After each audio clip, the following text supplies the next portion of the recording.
বাংলাদেশ জাতীয়তাবাদী দল বিএনপি-এর মিডিয়া বিভাগের অন্যতম পরিচিত মুখ এবং তথ্য ও সম্প্রচার মন্ত্রণালয়ের মাননীয় মন্ত্রী জহির উদ্দিন স্বপন সাহেবের একমাত্র পুত্র আপন জহিরের বৌভাত অনুষ্ঠিত হয়েছে রাজধানীর সেনাকুঞ্জে।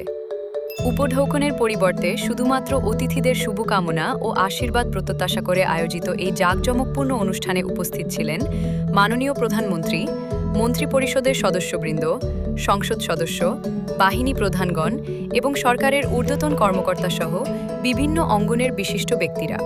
এ অনুষ্ঠানে টিএমএসএস-এর নির্বাহী পরিচালক অধ্যাপিকা ডাক্তার হোসনে আরা বেগমও উপস্থিত ছিলেন।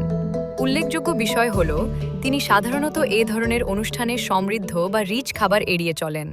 তবে সেনাকুঞ্জে আয়োজিত এই বৌভাত অনুষ্ঠানে আন্তরিক আপ্যায়নের অংশ হিসেবে তাকে খাবার গ্রহণ করতেও দেখা যায়। অনুষ্ঠানটি ছিল সৌহার্দ্য, শুভেচ্ছা ও আন্তরিকতায় ভরপুর, যেখানে নবদম্পতির সুখী ও সমৃদ্ধ দাম্পত্য জীবনের জন্য উপস্থিত অতিথিরা শুভকামনা ও আশীর্বাদ জানান।